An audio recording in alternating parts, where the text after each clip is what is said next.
नमस्कार दोस्तों, knowledge world लेकर हाजिर है टॉप 5 करंट अफेयर, जिसके माध्यम से हम जानेंगे दुनिया भर में क्या चल रहा है। इसी के साथ अगर आप चैनल पे पहली बार विजिट कर रहे हैं तो प्लीज चैनल को सब्सक्राइब करें ताकि टॉप 5 करंट अफेयर्स का वीडियो आपको डेली मिल सके। चलिए शुरू करते हैं आज की पहली खबर पे।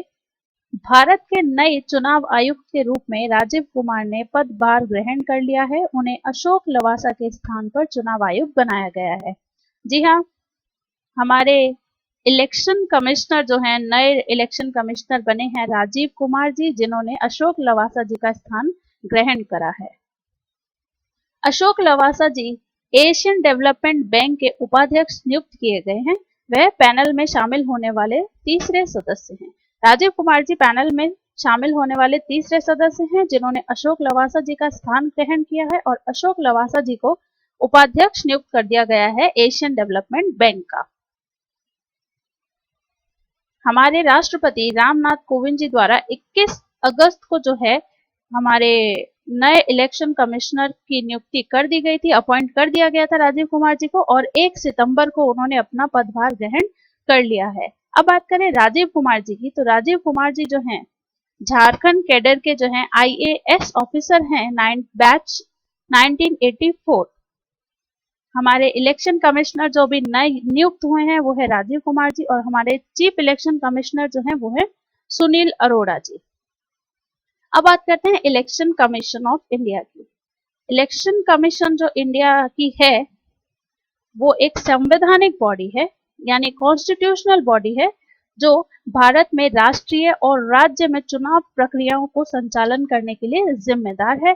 ये क्योंकि ये कॉन्स्टिट्यूशनल बॉडी है तो इसका जो वर्णन किया गया है वो आर्टिकल 324 में है, और इसकी जो स्थापना की गई थी वो स्थापना की गई थी 1950 में।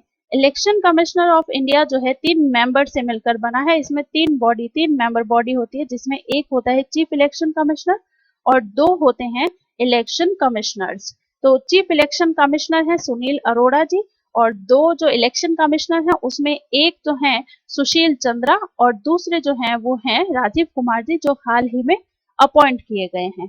इसी के साथ मैं बताऊं तो हमारा जो इतिहास रहा है उसके अंदर सिर्फ 2 ही ऐसे निर्वाचन आयुक्त रहे हैं जिन्होंने अपने पद से इस्तीफा दिया है। अशोक लवासा जी ने भी अपने पद से इस्तीफा दिया, और इसी के साथ जो हमारे पूर्व मुख्य निर्वाचन आयुक्त थे नागेंद्र सिंह जी, उन्होंने भी अपने चुनाव पद से इस्तीफा दिया था, और बाद में उन्हें अंतर्राष्ट्रीय न्यायिक अदालत में जज बनाया गया था, और अशोक लवासा जी को एडीबी में उपाध्यक्ष के रूप में नियुक्त किया गया है। चलिए, ये है chief election commissioner Sunil Arora ji. उसके बाद newly appointed election commissioner Rajiv Kumar ji. आपकी स्क्रीन पर सभी का फोटो अवेलेबल है, आप देखिए। और तीसरे हैं इलेक्शन कमिश्नर सुशील चंद्रा जी, और चौथे नागेंद्र सिंह जी, जो फॉर्मर चीफ इलेक्शन कमिश्नर रहे थे, जिन्होंने अपने पद से इस्तीफा दे दिया था। चलिए आगे बढ़ते हैं अगली खबर में। अगली खबर है न्यू दिल्ली में कोविड-19 से जुड़े सेरो सर्वे का जो है कोविड-19 के खिलाफ एंटीबॉडी के प्रचार की जांच के लिए 1 सितंबर से जो है नई दिल्ली में तीसरा दौरा शुरू कर दिया गया है। 1 सितंबर को ये जो दौरा शुरू किया गया है, कोविड-19 की स्थिति का विश्लेषण किया जा सके, इसीलिए इस दौरे की शुरुआत की गई है। सितंबर में सेरो सर्वे का तीसरा दौरा 5 दिनों में आयोजित किया जाएगा, और पिछले अभ्यास में भी इसी तरह के प्रोटोकॉल का पालन करने की संभावना है। सूत्रों के अनुसार इस दौरे के लिए जो नमूना आकार है वो 17,000 होने की संभावना है। आखिरी सेरो प्रचलन सर्वेक्षण 1 से 7 अगस्त 2020 तक आयोजित किया गया था, और अंतिम जो सर्वेक्षण के अनुसार कोविड-19 संक्रमण के खिलाफ जो है 29.1% जो लोग हैं राजधानी दिल्ली में इस सर्वेक्षण में उनका सर्वेक्षण किया गया।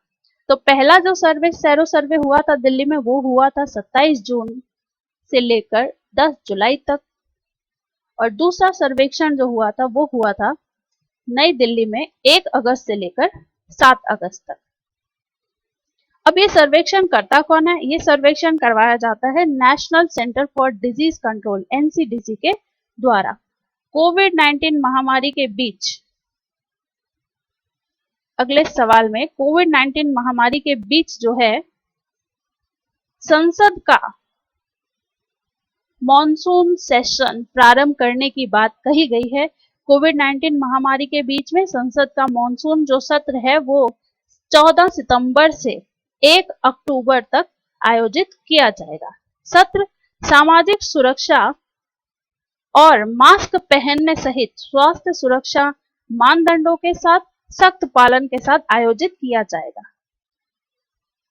लोकसभा सचिवालय ने एक अधिसूचना जारी करके इसकी घोषणा की है और साथ ही अधिसूचना के अनुसार राष्ट्रपति रामनाथ कोविंद जी ने सोमवार 14 सितंबर को सुबह 9 बजे संसद के निचले सदन लोअर हाउस को मिलने के लिए बुलाया है।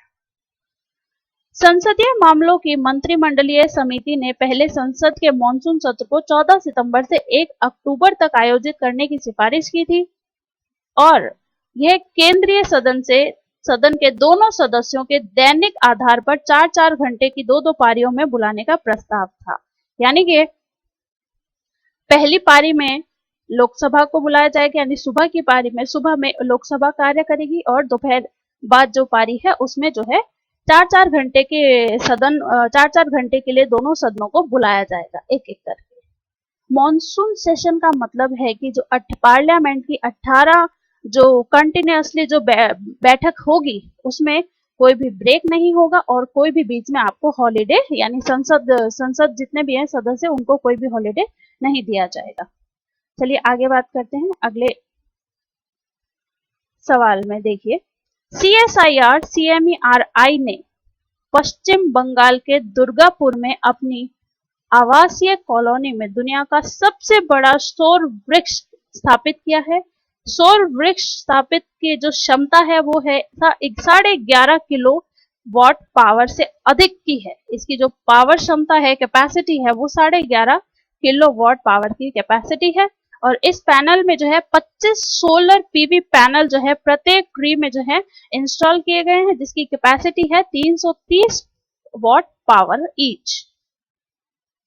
सोलर ट्री को सूर्य के प्रकाश के लिए प्रत्येक सोलर पीवी पैनल से अधिक प्रदर्शन को सुनिश्चित करने और कम से कम छाया क्षेत्र बनाने के लिए तैयार तरीके से ही डिजाइन किया और विकसित किया गया है। प्रत्येक पेड़ में जो है 330 वाट पावर की क्षमता वाले कुल 35 सौर पीवी लगाए गए हैं।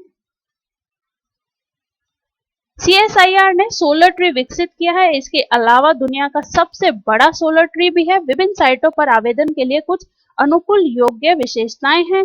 सौर वृक्षों को न्यूनतम शेडो यानी जो है छाया कम से कम छाया वाले क्षेत्रों में जो है स्थापित करने के लिए जो है तरीके से ही तैयार किया गया है। इस प्रकार के सौर पेड़ पौधों को उच्च क्षमता वाले पंपों, ई ट्रैक्टरों और ई पावर टिलर जैसे कृषि गतिविधियों में व्यापक उपयोग के लिए उपलब्ध कराया जाने की संभावना है। ऐसा ही उपयोग करवाया जाएगा।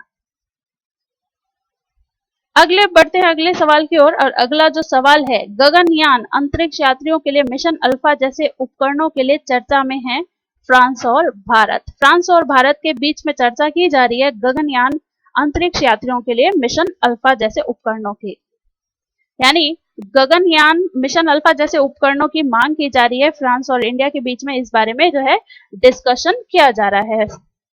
अधिकारियों ने कहा कि भारत और फ्रांस की अंतरिक्ष एजेंसियां अगले साल मिशन अल्फा के लिए फ्रांसीसी अंतरिक्ष यात्री थॉमस पेस्केट द्वारा उपयोग किए जाने वाले गगनयान के अंतरिक्ष यात्रियों को आवश्यक उपकरण प्रदान करने के लिए चर्चा में एक उन्नत चरण पर है। दोनों के बीच में डिस्कशन चल रहा है। फ्रांस की जो अंतरिक्ष एजेंसी है national centre for space studies के एक वरिष्ठ अधिकारी ने कहा कि मिशन अल्फा के लिए उपकरणों पर काम जारी है। यूरोपियन जो अंतरिक्ष एजेंसी है उसके हिस्से के रूप में फ्रांसीसी अंतरिक्ष यात्री थॉमस पेस्केट अगले साल की जो है शुरुआत में ही क्रू ड्रैगन अंतरिक्ष यान पर उड़ान भरते हुए अंतरराष्ट्रीय अंतरिक्ष स्टेशन इंटरनेशनल स्पेस स्टेशन में वापस लौटेंगे। चलिए इसी के साथ जो है टॉप 5 करंट अफेयर समाप्त होते हैं। Thank you for watching. अगर आपको वीडियो अच्छा लगा हो तो वीडियो को लाइक करें, शेयर करें, कमेंट करें और चैनल को सब्सक्राइब करें। Thank you.